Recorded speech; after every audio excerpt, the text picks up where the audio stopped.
주여 감사합니다.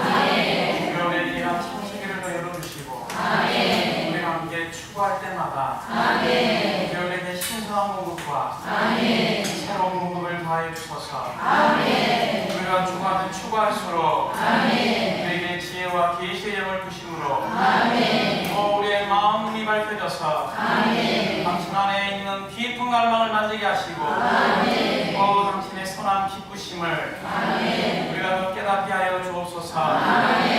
창세기 안에 있는 풍성한 하나님, 당신의 생명의 도선을 우리가 함께 걷게 하소서.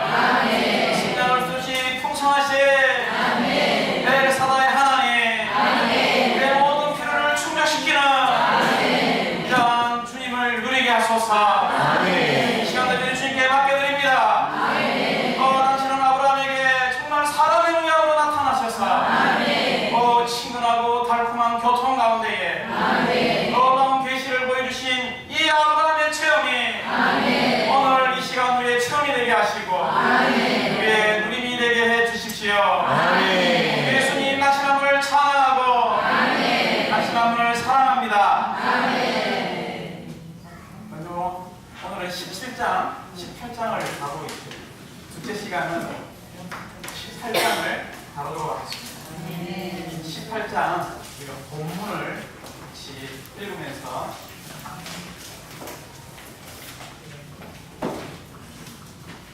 일절을 같이 한번 읽어볼까요? 여호와께서 아브라함의 상수리 나무 근처에서 아브라함에게 나타나셨다. 아브라함은 나이 먹은 낮에 천막 위에 앉아 있었다. 거기에 여호와께서 아브라함에게 어떻게 했습니까? 나타나셨다. 정말 그 구절이 너무나 달콤하지 않습니까? 주여 아브라함에게 나타난 하나님이 우리의 그리스도의 일생의 노동 가운데 매일매일 나타날 필요가 있습니다. 우리의 가정생활, 우리의 직장생활, 심지어 우리의 교회생활, 우리가 자녀를 대할 때, 남편을 대할 때, 아내를 대할 때 주여 이런 하나님이 아브라함에게 나타났듯이 우리에게도 나타나게 해주십시오. 이것이 저와 형제자매들의 기도가 되기 원합니다. 자, 2절을 읽어볼까요? 그가 눈을 들어보니 자기 맞은편에 세 사람이 서 있었다. 아브라함은 그들을 보자마자 천막 입구에서 달려나가 자기하고 땅에 엎드려 자라며. 이게 먼저 그가 눈을 들어 보는 것, 우리의 눈을 들어 보는 사람이 되기 원합니다. 그 동물들은 다리가 4개죠. 그들은 잘 하늘을 쳐다보지 않습니다. 유독 사람만이 하늘을 잘 쳐다봅니다. 요즘은 다 땅에 있는 것만 너무 많이 추구하는 거예요. 우리 민들은 간혹 눈을 들어 하늘을 바라보아요. 하늘을 바라봅시다.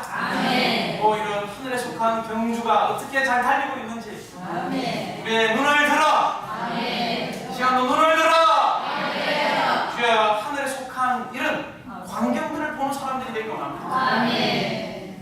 눈을 들어보니 자기 맞은편에 몇 사람이 있었죠? 몇 사람요? 세 사람이 있었다. 아브라함은 그들을 보자마자 천막 혹은 장막 입구에서 어떻게 했습니까? 달려나. 이게 중요한 단어는 먼저 사람이고요. 두 번째는 이 아브라함의 태도라는 어떻게 합니까? 우리 지체들이 올 때 좀 달려나갑니까? 어떻습니까?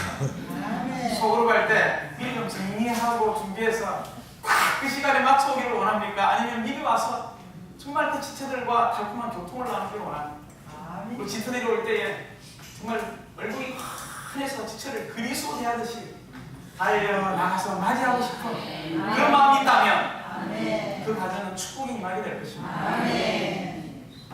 그러면 어떤 어린아이들이 요즘 다 훈련하고 있는데 손님이 오면 형제님 오셨어요? 하면서 첫 번째 뭘 갖다 주냐면 방석을 깔아줍니다. 여기 앉으세요.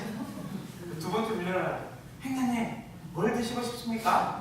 차 한 잔 드릴까요? 우리 집에 간식인 계란 삶은 게 있는데 하나 드세요 하고 갖다 줍니다. 자, 그런 가정에 갈 때 우리의 마음이 어떻게 되겠습니까? 정말 우리의 가정은 그리스도를 접대하는 분위기로 가득해야 합니다. 아멘. 우리의 가정은 이 그리스도의 재생산인, 아멘. 이 그리스도의 단체적인 재생산인 사랑하는 성도들을 접대하는 데 있어서 아멘. 달려나가! 아멘. 달려나가에는 여러 가지가 포함되어 있습니다. 나중에 나오겠지만 달려나갈 때 우리가 준비하는 것들이 뭔지, 정말 과일 하나 사더라도 지체를 생각할 때 가격을 따지십니까? 아니면 나중에 아브라함이 나오겠지만 가장 좋은 것을 누리고 싶은 마음이 생겨요. 여기서는 먼저 우리가 달려나가는 것을 보기 원합니다. 이게 중요한 것은 하나님은 구약에서 이 하나님을 보게 되면 죽습니다. 어떤 사람도 이 하나님을 보게 되면 죽어요. 그리고 요한복음 1장 18절을 읽어볼 때에 누구도 하나님을 본 사람이 없다고 말하고 있습니다.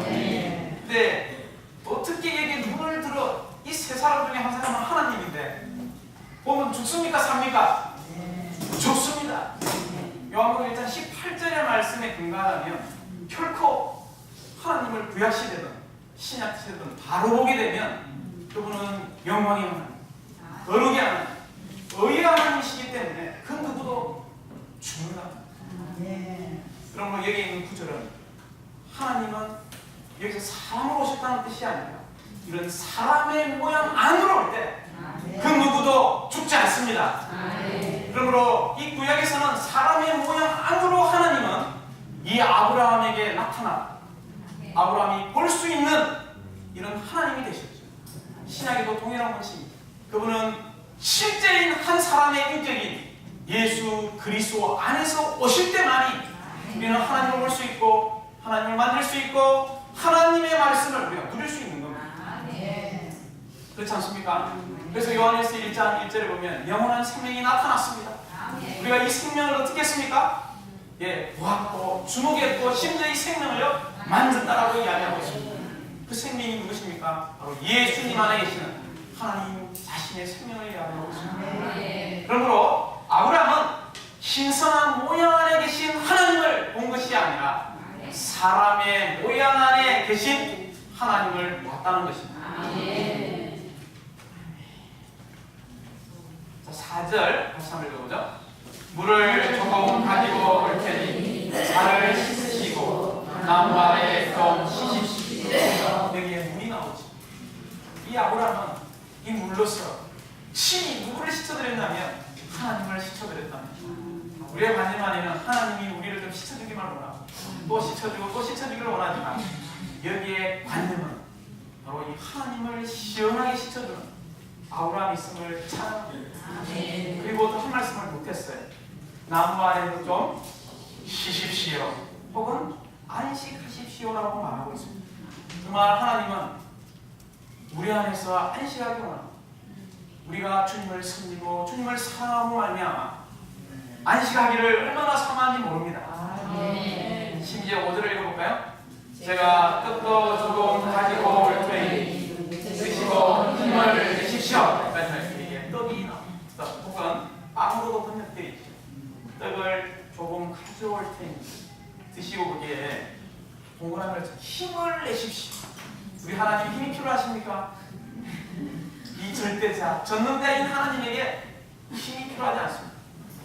이 힘이라는 것은 하나님을 쾌활케 하는, 하나님을 시원하게 하는, 하나님을 상쾌하게 한다는 뜻입니다.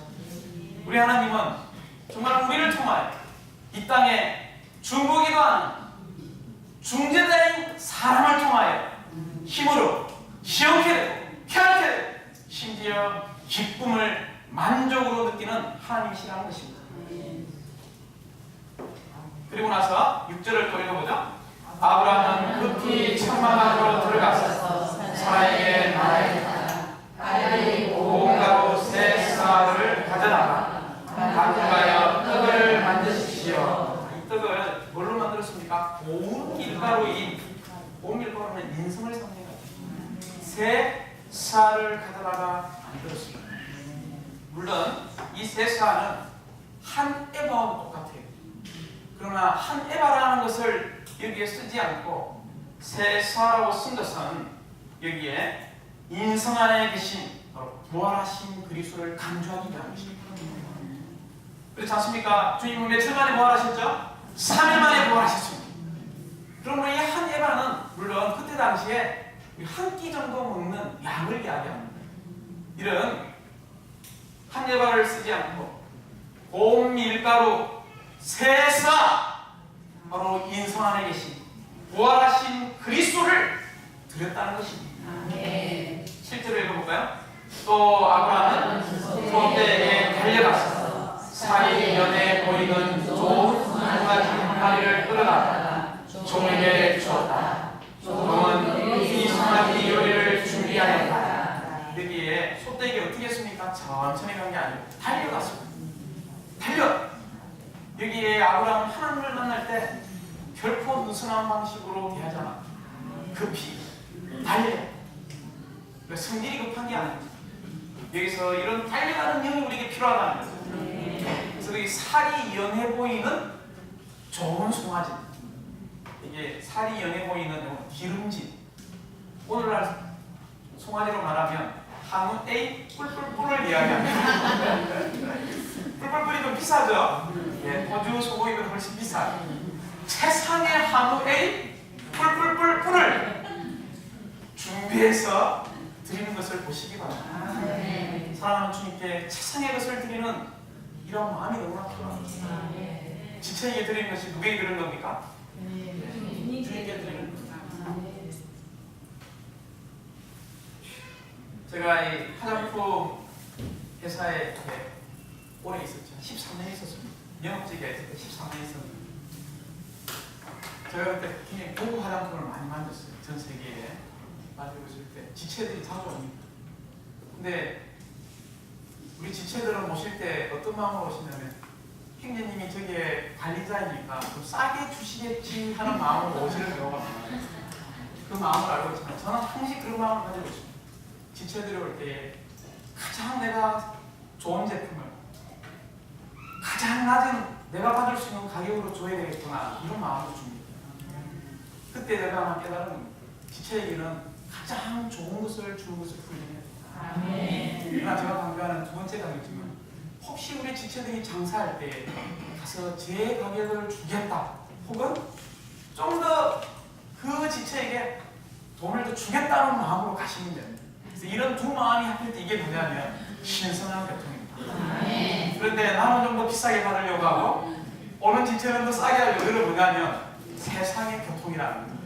그래서 우리는 어떤 교통이냐면 달려가서 기름지고 연해 보이는 마블링이 가득한 이 고기를 꾸민 입에 살살살살 녹는 이런 최상의 송아지를 공급하는 이런 분위기가 가득하다면 교회가 붕대지 않겠습니까? 새로운 사람이 들어올 때 너무나 충만이 되지 않겠습니까? 저희 90년도 초반에 제가 어느 소그룹에 있었냐면 그때부터 이렇게 침례교회 있을 때 몇 년을 소그룹 생활을 했죠. 해보고 안에 그리고 교회 들어왔습니다. 그때 제가 남천동에 있었어요.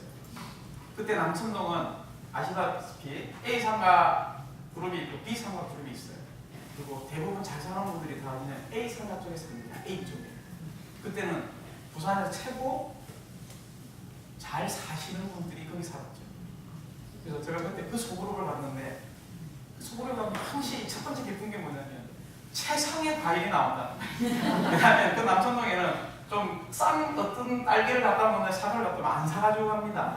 그래서 전국에서 최고 좋은 딸기, 사과, 배, 기타 등등 달려가고 그 소그룹 가면 그게 그렇게 맛있어요.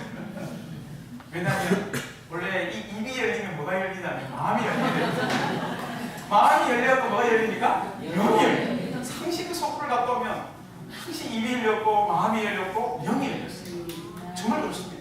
그래서 소그룹 갔다 올 때마다 무슨 느낌이 들었냐면 길어도 주님이 함께 이렇게 떠서 가는 기분이 있잖아요. 체험하셨을 겁니다. 아마 안 했는데 왜 그렇습니까? 세상에 좋은 송아지를 달려가서 준비하기 때문에 달려간다는 것은 기쁨이 없으면 불가능합니다. 이 말씀을 제가 눈뜨면 두 번째 배우를 가르칠 때 걱정이 나시고요. 세 번째는 8절을 읽어보죠. 아브라함은 엉긴적과 우유와 준비된 송아지 요리를 가져다가 그들 앞에 차려놓고 그들이 나무 아래서 먹는 동안 그들 옆에 서서 시중을 들었다. 여기 엉긴젓이 나오죠. 은긴젓은 뭡니까? 오늘날 말하면 버터. 은긴젓이가 아니고 뭐 젓이 어떻게 엉켰나 생각이 나고요. 버터. 우리나라 말로 좀 바꾸다 보니까 버터보다 우리나라 말이 뭡니까? 엉긴젓. 그래서 우리나라 순수 국어를 좀 배우시기 바랍니다. 집에 가셔가지고 버터 쓰면 될 걸 가지고 따지지 마시고 다른 번역은 버터라고 써야지. 두 번째는요 우유와 세 번째는요 준비된 게 필요합니다. 우리가 지체들을 공부할 때 항시 준비된 게 필요합니다. 심지어 주님께 나아갈 때 준비된 것을 들고 가시기 바랍니다. 그러므로 준비될 때 우리가 주일날 갈 때 다만 우리는 예배를 드리고 가는 사람들이 아니에요. 주님을 만나러 가는 거죠. 그래서 기본적으로 준비된 것 첫 번째 집회 5분 전에 가는 명이 준비된 겁니다. 두 번째는 반드시 우리 회복은 헌금을 강조하지 않지만 준비된 헌금을 들고 들어가는 것을 훈련하시기 바랍니다. 주님의 보이고 이거 제가 몇 년째 훈련하고 있어요. 첫 번째 저희 따라오면 집회 5분 전에 도착해요. 그리고 집회 가기 전에 차 안에서 기도하고 그리고 가기 전에 반드시 묻습니다. 하루 전날에 헌금을 챙겼니? 그리고 반드시 헌금을 거쳐가 온 가족. 우리 회복 안에 헌금이 충만합니까?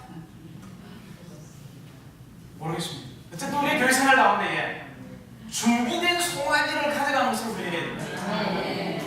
신혼도 마찬가지죠. 주일날 주님을 위해서 신혼할 때 여전히 준비된 신혼을 가지고 갈 때 지체들이 공급받고 그 말이 좀 어눌해도 그 준비된 신혼으로 인하여 많은 사람들이 새롭게 되는 그들이 부흥되어진다는 것을 기억하시기 바랍니다. 여기에서 이런 떡들, 좋은 송아지, 엉긴 젖인 버터들, 그리고 우유들, 이 모든 것들은 다 측량할 수 없이 풍성한 이 그리스도라는 것을 기억하시기 바랍니다. 이 떡과 좋은 송아지야, 엉긴 젖인 버터와 우유는 누구에게 만족이 되어지냐면 먼저 우리가 누렸죠. 우리에게 먼저 만족이 되어졌습니다. 이런 만족된 것을 또 누구에게 드리기를 하나님은 원하시냐면 이것이 최상의 경배라는 우리가 누렸던 것을 다시 하나님께 되돌려드리는 이것이 최상의 교통이요 이것이 최상의 경배라는 것을 기억하시기 바랍니다. 우리 다만 경배의 개념은 뭡니까? 거룩하게 우리가 기도하는 것이 경배의 대상이 아닙니다. 주일날 자리에 한번 앉아서 거룩하게 선포하고 외치고 영어 훈련하는 것처럼 과장하는 것이 참된 경배가 아닙니다. 우리의 참된 경배는 참된 예배는 매일 일하는 그리스도 떡이시여 좋은 송아지이시며 우리의 참된 엉긴 젖이시여 우리의 우유이신 이러한 그리스도를 우리가 먼저 공급받고 다시 준비해서 주님께 되돌려드리는 것이 최상의 경배라는 것을 기억하시기 바랍니다. 자, 이까지가 8절까지가 이 아브라함이 하나님과의 아주 친밀하고도 친구와 같이 교통하는 장면이 나옵니다. 이런 친밀함, 하나님의 인재 안에서의 삶, 이런 교통의 결과가 두 가지를 가지고 있습니다. 첫 번째, 하나님으로부터 두 가지의 계시를 받게 됩니다. 두 번째는요, 이 땅에서 참된 하나님의 중보자가 혹은 중재자가 된다는 것입니다. 그래서 이 18장의 중심보다는 이제 이 두 가지 계시와 두 번째, 이 땅에서 하나님은 이러한 중보자, 중재자를 통해서 하나님의 신성한 원칙을 적용하시고 하나님의 일을 적용하신다는 것입니다. 이제 9절부터 15절을 읽어보면 이게 첫 번째 계시가 나오죠. 뭡니까? 계획에 나오는 게 사라를 통한 이삭의 출생 부분입니다.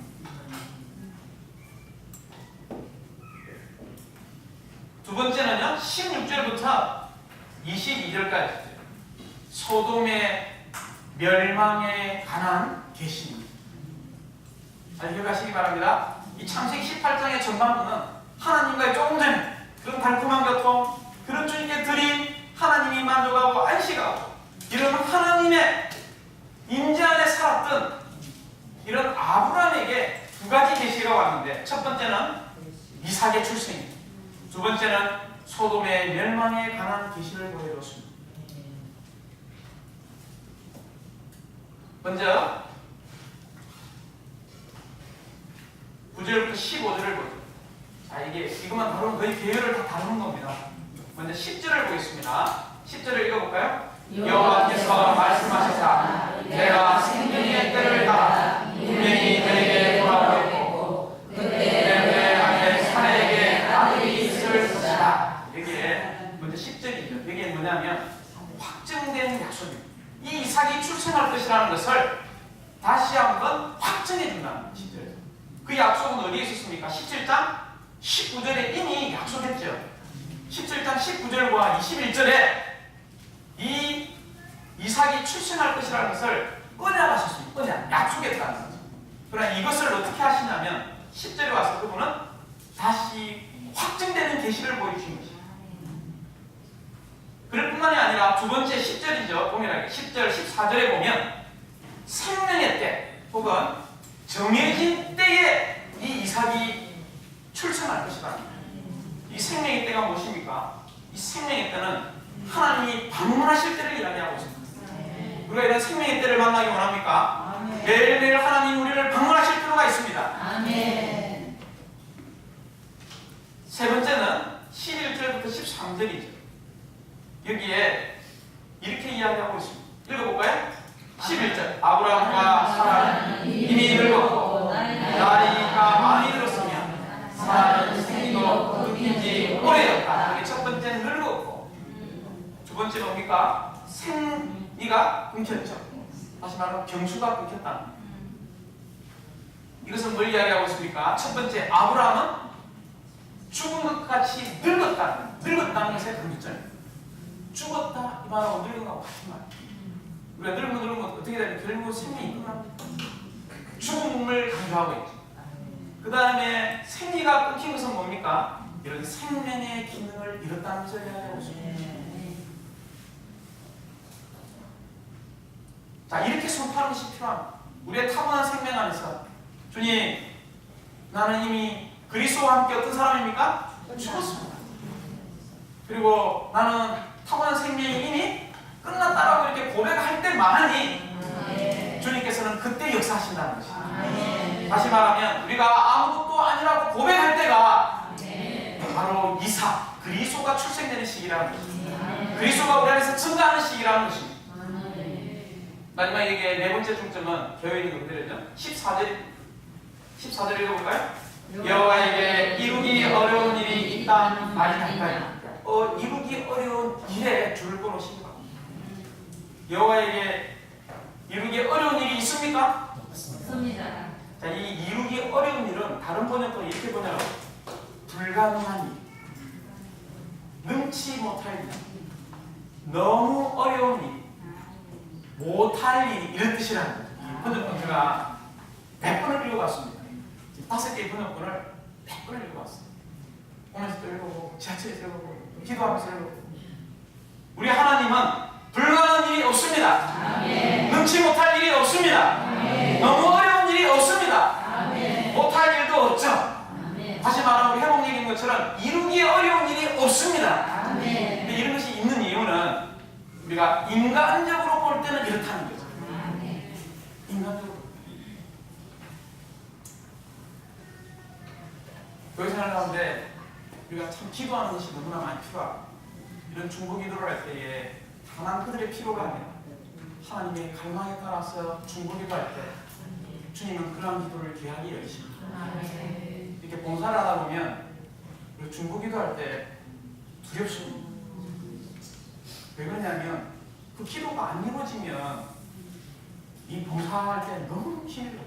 그래서 어쩔 때는 막 탄식하고 주님 산에 올라가서 금식을 하겠습니다.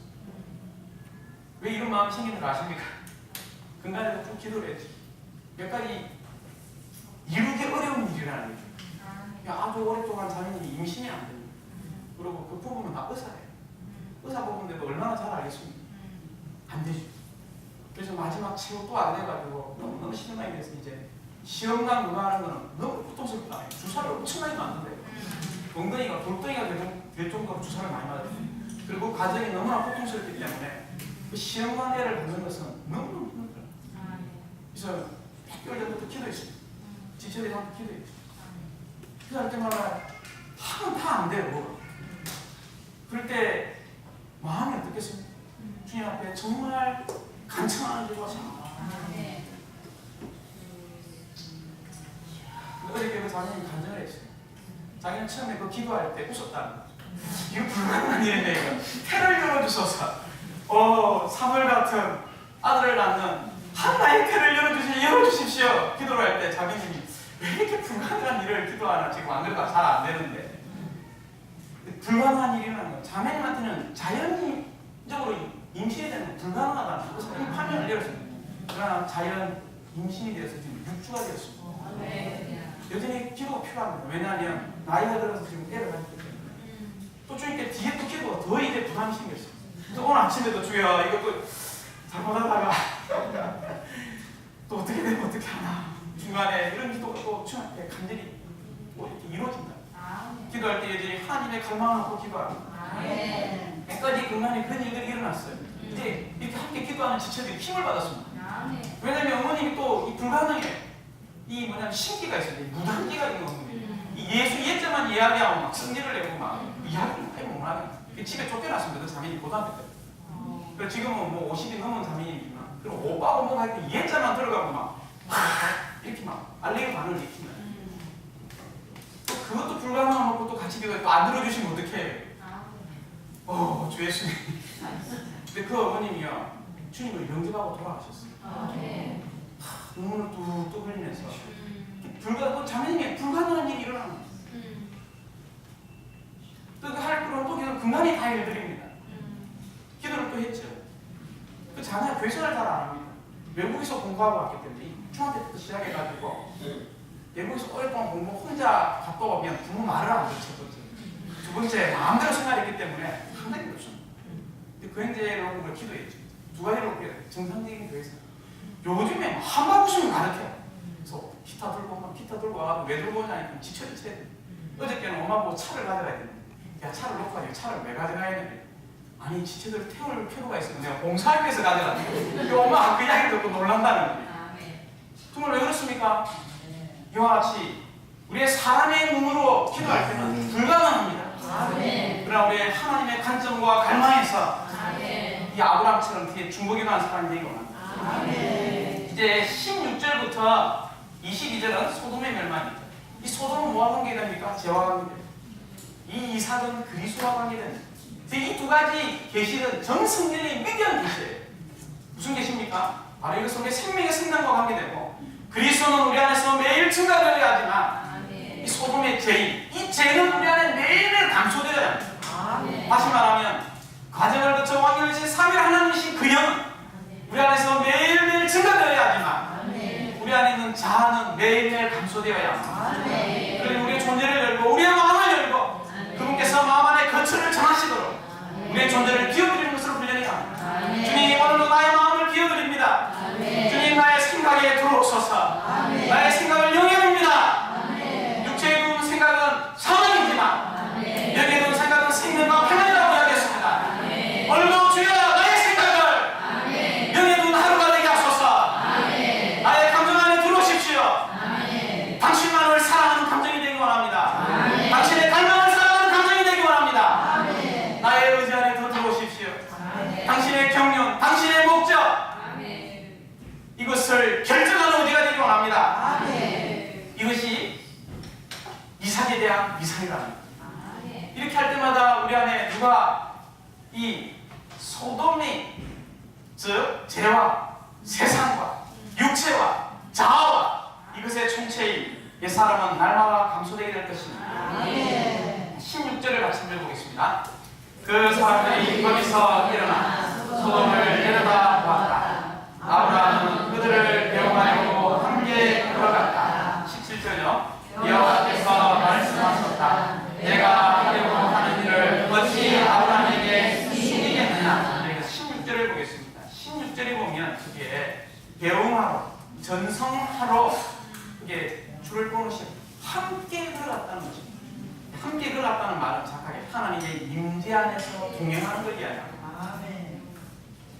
우리의 삶이 어떻습니까? 그분이 가실 때 그래 잘 가세요 이렇습니까? 아니면 지체들이 조금 맞추고 갈 때 어디까지 내려가면 항상 엘리베이터 타고 1층 타고 차 타는 데까지 내려가. 그리고 잘 가십시오 또 인사하고 소문 들어주고 이렇게 잡아줍니다.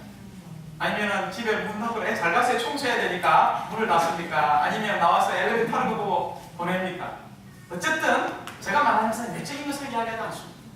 우리의 깊은 존재 안에서 지체적 사랑하는 마음으로 동행해 주는 것이 그리스도와 함께 동행하는 것이요, 함께 걸어가는 것이라는 것입니다. 이럴 때에 소돔이 멸망하는 계시를 받게 됩니다. 그러므로 17절에 뭐라고 이야기하고 있습니까? 내가 하려고 하는 일을 어찌 아브라함에게 숨기겠느냐. 다시 말하면 아브라함에게 나의 마음 안에 있는 갈망이 무엇인 것을 열어주겠다는 이야기입니다. 우리가 주님과 함께 동행하면 동행할수록, 주님의 임자 안에 머물면 머물수록 하나님은 그분 안에 가지고 있는 깊은 갈망을 우리 안에 너무도 선명하게 복사해 넣어드리라는 것입니다. 정말 이런 갈망을 복사해서 우리 안에 그대로 선명하게 새기고 싶지 않습니까? 하나님과 동행하는, 하나님의 임자 안에 사는 것을 우리가 영 안에서 함께 훈련하기 원합니다. 22절을 읽어보죠. 그 사람들은 그것을 떠나 소돔을 향하여 가고 아브라함은 여호와 앞에 그대로 서 있었다. 자, 이제 이 두 천사들은 떠나서 이제 어떻게 했습니까? 소돔을 향해서 갔습니다. 그러니까 중요한 분들이 있어요. 아브라함은 여호와 앞에, 앞에라는 단어에 동그라미를 쳐놓은 여호와 앞에 그대로 어떻게 있었습니까? 서 있었다. 아브라함은 여호와 앞에, 여호와의 면전에, 여호와의 임재 안에 여전히 그대로 서 있습니다. 너무나 이 성경구절이 달콤하지 않습니까? 이제 마지막 기도하는 끊어보시기 바랍니다. 지금 개요와 본문을 다루고 있습니다. 개요 순서에 따라오면 지금 그 이야기를 하고 있는 창세기 18장이죠. 이제 23절부터 이 마지막 절은 이 중보 기도하는 아브라함에 대해서 이야기합니다. 하나님의 신성한 원칙이 하나 있어요. 그것은 반드시 사람을 통해서 일하시고, 사람을 통해서 움직이시고, 사람을 통해서 그분의 경륜, 그분의 갈망을 성취한다는 것입니다. 이것이 육체되심의 원칙이라고 이야기합니다. 이것을 성육신의 원칙이라고 이야기합니다. 그러므로 영혼 가운데 있는 하나님은 반드시 사람이 되셔야 돼요. 이것이 성육신이고 육체되심입니다. 오늘도 하나님은 우리를 통하여 그분의 갈망을 이루기를 원하십니다. 이 이야기는 간단합니다. 이제 이 소돔에 누가 있었습니까? 소돔이 멸망하는 게 문제가 아니고 멸망되어야 돼요. 소돔은 세상은 어떻게 되면 끝나야 합니다. 그러니까 세상 안에 있는 우리 믿는 이들이 같이 끝나야 됩니까? 끝나지 말아요. 끝나서는 안 되죠. 그래서 여기서 아브라함은 아주 간청했습니다. 뭐에 따라서 간청했냐면 하나님의 사랑에 따라서, 은혜에 따라서 간청하고 강구한 것이 아니라 하나님의 의에 따라서 간청한 것을 보시기 바랍니다. 그러므로 여기에 몇 번을 낮추냐면, 의인 오식이 있으면 하나님 멸망하게 할 수 있습니까? 없습니다. 여기 의인이 있으면 안 된다는 거예요. 그래서 의인이 있는 것은 알았어요. 그게 누굽니까? 롯의 가족을 생각했습니다. 네, 롯의 가족, 아내, 그 다음에 딸들, 그 다음에 결혼한 딸들도 있었대요. 그래서 최소한 10명은 되었답니다. 10명. 그래서 마지막 몇 번을 바꾸냐면 50, 45명, 40명, 30명, 20명 그렇게 하면서 주님, 내가 죄와 먼지와 같은 사람이지, 한 번 더 숙이고 주님 앞에 10명이 있으면 멸망하게 하시겠습니까? 그래서 아브라함은 자신이 있었습니다. 최소한 롯의 가족을 보더라도 그렇게 수많은 믿는 애들이 있었겠죠. 10명은 될 것이라는 확신이 있었지만 10명이 있었어요? 없었어요? 없었어요. 자, 여기에 아주 중요한 원칙이 하나 나오는데, 첫 번째 우리가 중보기도의 원칙은 하나님의 계시입니다. 조금 전에 하나님의 갈망, 이런 계시에 따라서 우리는 중보기도하는 것이 필요하다는 것입니다. 왜냐하면 하나님의 백성을 위해 중재하는 사람, 중보기도하는 사람이 없으면 결코 하나님은 어떤 일도 하실 수 없죠. 그러므로 우리가 이러한 계시를 받기 원한다면 조금 전에 17장에 나온 것처럼 우리는 어떻게 해야 합니까? 할례받고 처리받고 우리의 옛 타고난 존재가 끝날 필요가 있다는 거죠. 우리가 끝나면 끝날수록 우리는 계시가 충만한 사람이 될 것입니다. 두 번째 원칙은 하나님의 마음에 따라, 하나님의 마음에 따라. 우리 하나님의 마음에 따라 중보기도하기 원합니까? 그러려면 우리는 끊임없이 하나님의 임재 안에 머물러야 합니다. 주님의 백성들과 같이 동행하고, 그럴 때 주님께서 내가 아브라함에게 이것을 숨길 수 있겠느냐, 내 마음 안에 있는 것을 어떻게 열어준다는 것이. 세 번째, 우리는 의의 길을 따라서 구하는 사람이 되어야 해요. 사랑이나 은혜는 줄 수도 있고 안 줄 수도 있습니다. 하나님 이것을 마음대로 해요. 여기에 책임이 없습니다. 그러나 이 의는 하나님이 책임을 져야 되는 부분입니다. 그러므로 세 번째 원칙은 의의 길을 따라서. 그리고 나서 네 번째, 우리는 하나님의 갈망을 표현해야 합니다. 그럴 때 다섯 번째, 하나님의 뜻을 우리는 수행하게 됩니다. 마지막 33절을 읽어보겠습니다. 여호와께서 아브라함과 말씀을 마치신 뒤에 곧 떠나시니 아브라함도 자기가 사는 곳으로 돌아갔다. 거기에 줄을 붙여 여호와께서 그 동그라미를 쳐놓으시라. 말씀을 마치신 뒤에, 이게 여섯 번째 원칙인데요. 자, 외관적으로는 우리가 사람이 말하고 있는 것 같지만 하나님은 이러한 사람인 우리의 말 혹은 나의 말을 통해서 하나님은 말씀하신다는 것입니다. 그러므로 이게 여호와께서 마치는 거로 우리는 끝나요. 근데 많은 날 우리는 하나님 우리에게 말씀도 하기도 전에 끝마치는 사람, 중간쯤에 마치는 사람, 마지막까지 하나님의 음성을 듣는 사람이 극소수다. 그러므로 우리가 주님 앞에 기도하기 원합니다. 우리는 하나님이 우리에게 하시는 말씀이 끝날 때까지 어디에 머물러 있어야 합니까? 그분의 임재 안에 머물러 있어야 합니다. 왜냐하면 우리가 중재기도하는 것, 중재자의 역할은 전적으로 하나님이 우리를 통하여, 나를 통하여 대신 말씀하시기 때문입니다. 우리가 하나님께 받은 말씀을 대신 말하려면 얼마나 하나님의 말씀이 끝마칠 때까지 우리가 기다리고 그 하나님의 말씀을 귀 기울여야 하겠습니다. 함께 하나님의 음성을 듣기 원합니다. 이제 계율을 본문과 함께 다 다뤘습니다. 이제 몇 가지 부담을 이야기하고 마치도록 하겠습니다. 먼저 우리가 이 창세기 18장에 올 때까지 이 아브라함은 네 단계의 하나님을 체험하는 주요 단계를 거쳤습니다. 먼저 사도행전 7장 2절을 보면 이거는 창세기에 기록되어 있지 않습니다. 그러나 창세기가 기록되기 첫 번째 이 아브라함에게 나타난 하나님은 영광의 하나님이셨어요. 그때 나타난 장소는 어디였냐면 메소포타미아였죠. 두 번째 12장부터 14절, 조금 전에 첫째 시간 언급해줬습니다. 12장 7절이죠. 7절. 이 7절에 보면 지극히 높으신 하나님, 즉 하늘과 땅의 소유자이신 지극히 높으신 하나님이 아브라함에게 나타났다는 거죠. 이 영광의 하나님, 보좌에 계신 하나님이 나타났고요.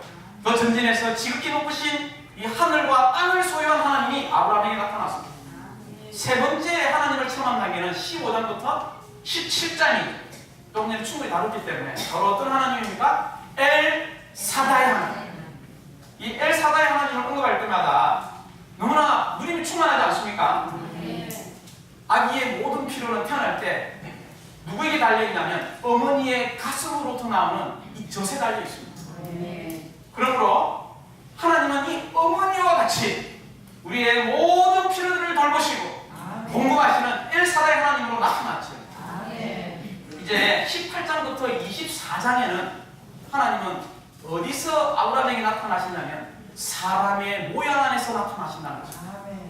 우리는 어떤 하나님을 만나야, 어떤 하나님을 누려야, 다만 거룩하고 영광스러운 보좌에 계신 하나님입니까? 우리는 그런 하나님을 물론 알아야 되죠. 그러나 두렵습니다. 그래서 매일 저 높은 곳으로 가려고 하는 그런 신앙의 노선에서 우리는 전진해서 지극히 높으신 하나님, 천지를 창조한, 우주를 창조한 이 하나님, 이러한 소유자인 하나님을 우리가 만나야 돼요. 그러나 우리는 더 전진해서 우리의 모든 필요를 공급하시는, 충족시키는 엘사다의 하나님, 더 전진해서 정말 친근한, 달콤한, 무엇이든지 이야기할 수 있는 이 헤브론이라는 장소에서 사람의 모양 안에 오신 하나님을 만날 필요가 있다는 것입니다. 이 헤브론이라는 뜻은 우정, 친구와의 우정, 이런 우정 안에서 교통하는 장소라는 뜻입니다. 이런 하나님을 우리가 체험하고 나누는 겁니다. 그리고 두 번째, 오늘 아침에 이름을 언급했습니다. 이름을 언급할 때 이 창세기를 읽어보면 특별히 구약에는 대표적인 하나님의 명칭이 네 가지가 나옵니다. 첫 번째, 창세기 1장 1절에 보면 엘로힘 하나님이 나옵니다. 이 엘로힘 하나님은 어떤 하나님입니까?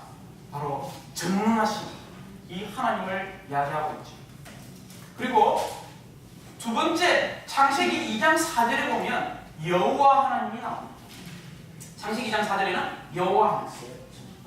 이 여호와 하나님은 사람과 관계될 때는 여호와, 창조와 관계될 때는 엘로힘 하나님.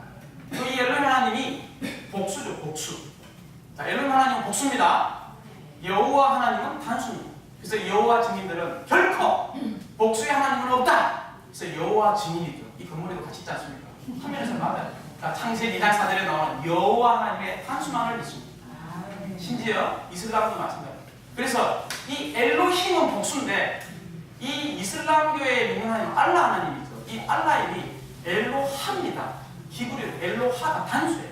그래서 그들은 어떤 하나님을 믿냐면 다 성경 번역을 엘로힘으로 번역하지 않고 엘로하로 번역했습니다. 창조주 하나님, 신실하고 능력이 있는 이 하나님, 엘로힘 하나님은 복수예요. 그래서 이 단어를 가장 남용하는 단체가 어디냐면 하나님의 교회, 바로 복수지 않느냐. 그래서 여기에 하나님 아버지가 계시고 하나님 어머니가 계신다. 그래서 남자와 여자를 산출했다. 이 교회. 누가 반박했습니다. 여기 있는 엘로힘은 남성 명사라는 거죠. 여성 명사라는 게 없어요. 그래서 꼭 그렇게만 문법을 해석해야 될 일이 아니다. 이게 하나님 교회의 주장이에요. 어쨌든 간에 여기에서 강조점은 우리 하나님은 삼위 하나님에게 계시되어 있습니다. 이 엘로힘을 풀 수 있는 첫 번째 해결 나무가 마태복음 28장 19절이에요. 아버지와 아들과 성령 안에서. 그렇지만 이름은 단수예요. 복수지만 단수라는. 여기도 마찬가지예요. 엘로힘은 복수지만 창조되었다는 단수로 되어 있습니다. 자, 세 번째, 오늘 다뤘던 창세기 17장 1절이죠. 그 1절에 나오는 하나님 어떤 하나님입니까? 엘사다의 하나님. 우리의 모든 것을 충족하는 하나님이라는 뜻입니다. 마지막 오늘 우리가 18절을 다뤘어요. 18절이 아니라 18장에 나오는 이후의 하나님은 다 뭐냐면 아도나이 하나님. 그러므로 구약에는 특별히 4명의 칭이 있죠. 이 4명의 칭을 하나 기억하시고요. 그 중에 우리가 여호와 하나님이 무슨 뜻이냐면 신약에 예수라는 뜻입니다. 예수! 그래서 오늘 찬송을 불렀죠. 예수! 그래서 이 예수라는 뜻은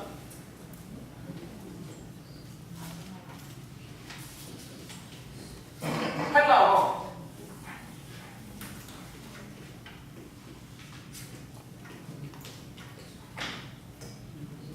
이예수수입니다. 이예수수.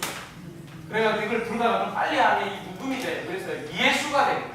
그래서 우리나라 예수라는 단어를 쓴 이유가 이것 때문에 중국어로 이렇게 원 헬라어를 그대로 보면 예수예요.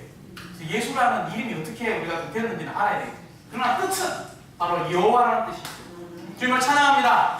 이 여호와라는 뜻은 스스로 존재하시고 항상 존재하시고 유일한 하나님으로서 우리의 모든 필요를 채우는 나는 이다이신 하나님이라는 거예요. 오늘 이러한 하나님, 이런 네 분의 하나님의 이름이 다 어디에 있냐면 로마서 8장 15절에 우리는 이런 하나님을 아버지라 부를 수 있다는 거예요. 그리고 신약에는 특별히 두 이름이 나오는데 하나는 예수요, 하나는 아버지라는 용어예요. 한번 불러볼까요? 아버지! 그 놀라운 이름이 다 어디에 있냐면 바로 예수 그리스도 안에 있습니다. 우리가 이분을 만나기만 하면 이런 놀라운 이 전진된 하나님의 이름을 우리가 함께 누릴 수 있음을 감사합니다. 우리가 이 안에서 이런 주님을 더 누리기 원합니다.